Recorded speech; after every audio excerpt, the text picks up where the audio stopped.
Haleluya, haleluya, shalom blessed people. Kiranya berkat dan damai sejahtera dari Allah menjadi bagian kita sepanjang hari ini. Bersama saya Pendeta Theodorus dari channel Rumah Berkat, House of Blessing. Tema kita hari ini adalah normal baru. Mau cepat atau lambat nih? Firman Tuhan terambil dari kitab Bilangan pasal 32 ayat 10 sampai 15. Mari kita baca bersama. Firman Tuhan, maka bangkitlah murka Tuhan pada waktu itu dan ia bersumpah bahwasanya orang-orang yang telah berjalan dari Mesir yang berumur 20 tahun ke atas tidak akan melihat negeri yang kujanjikan dengan bersumpah kepada Abraham, Ishak dan Yakub, oleh karena mereka tidak mengikut aku dengan sepenuh hatinya, kecuali Kaleb bin Yefune, orang Kenas itu, dan Yosua bin Nun, sebab keduanya mengikut Tuhan dengan sepenuh hatinya. Sebab itu bangkitlah murka Tuhan kepada orang Israel, sehingga ia membuat mereka mengembara di padang gurun 40 tahun lamanya, sampai habis mati segenap angkatan yang telah berbuat jahat di mata Tuhan. Dan sekarang kamu bangkit ganti bapa-bapamu, suatu kawanan orang-orang berdosa, untuk menambah lagi murka Tuhan yang menyala-nyala kepada orang Israel itu.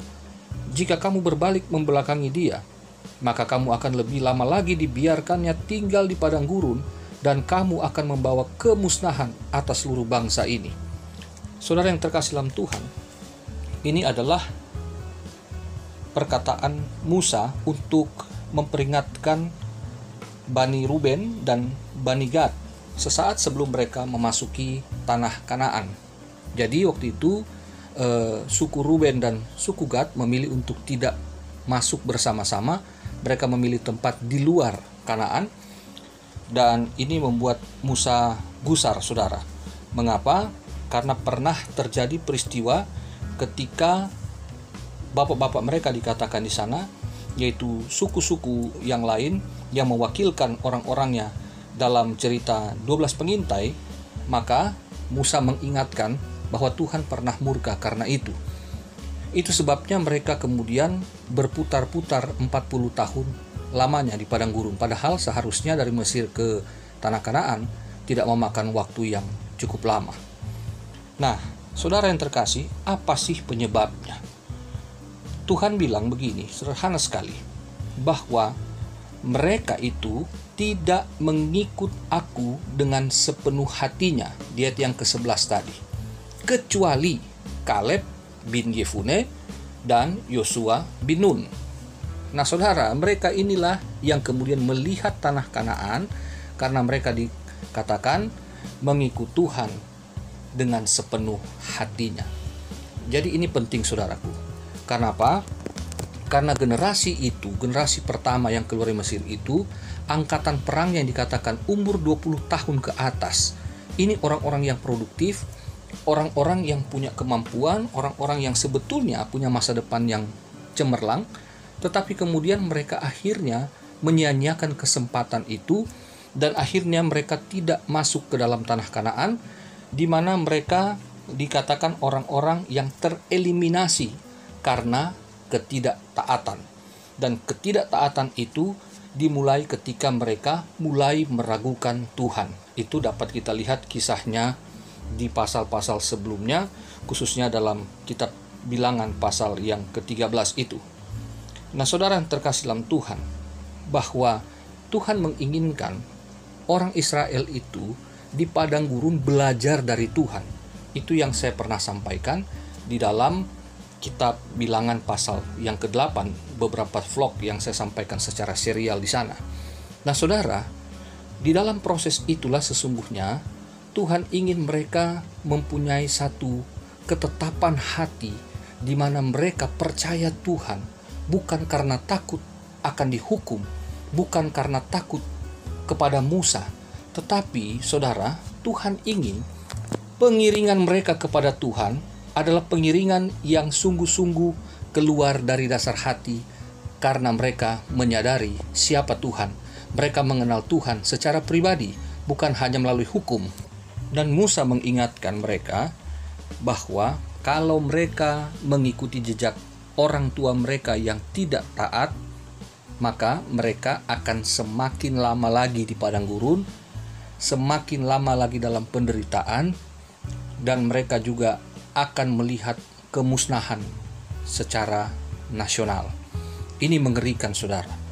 Jadi, apa yang Musa sampaikan di sini kepada Bani Gad dan Bani Ruben adalah sesuatu yang sangat serius, bahwa mari belajar dari masa-masa yang kelam agar ketika melangkah menjadi keputusan bersama yang disepakati bersama, itu keluarnya karena kesadaran bahwa Tuhan yang selama ini memimpin sebetulnya juga tidak ingin mereka lama-lama.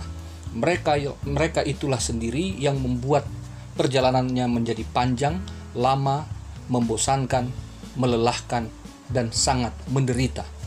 Tuhan menggunakan itu untuk mendidik mereka, tetapi tentu ada batas waktunya. Sama seperti orang sekolah, tentu ada batas waktunya untuk dia naik kelas, untuk dia lulus, untuk dia diwisuda. Saudara yang terkasih dalam Tuhan, demikianlah perjalanan Israel. Kemudian suku Ruben dan suku Gad akhirnya berkomitmen. Itu di ayat 16 sampai 19, mereka berkomitmen kepada Musa bahwa kami akan ikut menyertai rombongan suku yang lain untuk ikut berperang. Kami tidak akan pulang sebelum kami merebut bersama-sama tanah Kanaan itu. Ini komitmen yang kemudian mereka pegang dan akhirnya mereka lakukan, dan berakhir sudah perjalanan yang panjang itu, dan mereka menikmati kebahagiaan secara bersama-sama. Nah, saudara yang terkasih dalam Tuhan, hari-hari ini kita melihat satu keprihatinan setelah kabar-kabar yang menggembirakan sesungguhnya, bahwa dikatakan tren COVID-19 itu semakin melandai, trennya positif yang semakin naik, di mana jumlah kesembuhan semakin banyak daripada yang meninggal. Meskipun ada kenaikan-kenaikan di beberapa tempat atau daerah, tetapi sebetulnya semakin membaik secara umum. Tetapi kemudian beberapa hari belakangan ini cukup memprihatinkan ketika di beberapa daerah menunjukkan sikap mereka yang tidak terpuji. Mereka melawan aturan pemerintah, mereka coba mengambil jenazah keluarga mereka dengan membawa orang-orang kampung, membawa rombongan-rombongan yang akhirnya berpotensi untuk menularkan virus lebih banyak dan lebih meluas lagi. Setelah saya membahas kemarin tentang bagaimana ketika di Jakarta orang-orang yang sudah bekerja, mereka juga lepas kendali ketika ada di ruang-ruang publik, di tempat-tempat transportasi umum, mereka tidak mengikuti protokol kesehatan, maka yang terjadi adalah penumpukan massa di sana yang sangat berpotensi untuk naiknya lagi pasien-pasien nanti di kemudian hari. Nah, ini harus dipikirkan secara matang, saudara. Bahwa saya katakan kepada anak-anak Tuhan, orang Kristen, mari jangan lihat orang-orang lain untuk kita memuaskan hawa nafsu kita, untuk kita juga bergegas-gegas seolah-olah kita tidak punya waktu untuk mendapat kesempatan untuk menaiki transportasi dan sebagainya. Kita tidak merasa bahwa seperti daerah-daerah yang saya sampaikan tadi, seolah-olah bahwa pemerintah sengaja untuk mempersulit keluarga untuk mengambil jenazah, dan seperti itu, dan apa yang terjadi di daerah itu sungguh sebetulnya sangat memilukan begitu. Nah, sebetulnya kita sebagai anak Tuhan, mari kita seperti Kaleb dan Yosua, sepenuh hati ikut Tuhan. Dan kita juga harus sepenuh hati mempercayai pemerintah kita. Gugus tugas, para dokter, tenaga medis telah bekerja keras luar biasa. Mereka seperti di padang gurun, mereka juga menderita, saudara. Mari kita dukung mereka seperti Bani Ruben dan Bani Gad. Mereka berkomitmen, kami akan menyokong, membantu saudara-saudara kami, 10 suku yang lain, sampai merebut tanah Kanaan, baru kami pulang. Baru kami dapat menikmati kemerdekaan. Saudara, demikian kita juga. Yuk kita yang sehat, yuk kita yang bisa bekerja, yang diizinkan Tuhan, usia produktif yang boleh bekerja. Mari sokong pemberantasan penyakit ini. Ketika pemerintah memberikan kita kesempatan bekerja, mari kita dukung juga dengan menjalankan protokol kesehatan yang sangat sederhana. Mari kita lihat daerah-daerah yang seperti itu, jangan kita tiru, justru kita himbau, kita dorong keluarga-keluarga kita yang ada di daerah-daerah tersebut agar mereka juga untuk mematuhi protokol kesehatan supaya virus ini tidak menyebar lebih banyak dan lebih cepat lagi. Karena dikatakan seperti Alkitab tadi, kalau kamu tidak taat, kamu bukan hanya akan berjalan lebih lama, kamu akan membahayakan satu bangsa. Saudaraku, semakin kita taat, semakin cepat berakhir. Semakin kita tidak berlama-lama di padang gurun, kita akan segera masuk tanah Kanaan. Demikian juga dengan COVID-19. Semakin warga, termasuk orang Kristen, jadi contoh kita semua. Agar semakin cepat kita melakukan, semakin taat kita melakukan protap kesehatan, aturan-aturan pemerintah. Saudara, maka saya percaya semakin cepat juga ini akan berakhir. Saudaraku yang terkasih, orang berpikir dengan melakukan tindakan-tindakan seperti itu akan mempercepat. Sungguh ini akan membahayakan dan memperlama, dan bukan hanya satu dua orang yang akan menderita, tetapi ujungnya satu bangsa bisa menderita. Mari orang Kristen melangkah dengan iman, tetapi akal sehat jalan. Kita cinta akan keluarga kita cinta pekerjaan kita, tetapi kita cinta juga orang lain, untuk kita pikirkan bahwa mereka pun harus diselamatkan. Bukan hanya dengan berita Injil mereka diselamatkan jiwanya, tetapi melalui tindakan sederhana kita, dengan kita menjalankan protap kesehatan dari pemerintah, maka kita juga berperan untuk menyelamatkan jiwa, keselamatan, kesehatan orang lain. Sederhana sekali. Ini yang dapat saya sampaikan hari ini. Yuk kita orang Kristen semakin cepat, semakin baik kita melangkah di dalam satu kepentingan nasional untuk melawan COVID-19 ini. Tuhan Yesus memberkati saudara, selamat beraktivitas, jaga kesehatan, tetap semangat, tetap bersyukur. Tuhan Yesus memberkati. Mari kita satu dalam doa. Ya Allah Bapa di sorga, kami bersyukur kami dapat firman Tuhan hari ini. Biarlah kami Tuhan menjadi seperti Kaleb dan Yosua yang sepenuh hati mengikut Tuhan, yang sepenuh hati menjalankan firman-Mu.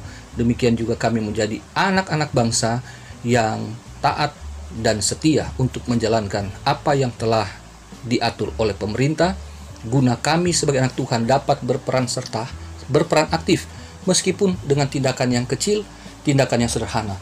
Tapi kami mau jadi berkat bagi bangsa ini, termasuk kami mau ikut aturan, sehingga Tuhan, bangsa kami cepat memperoleh pemulihan.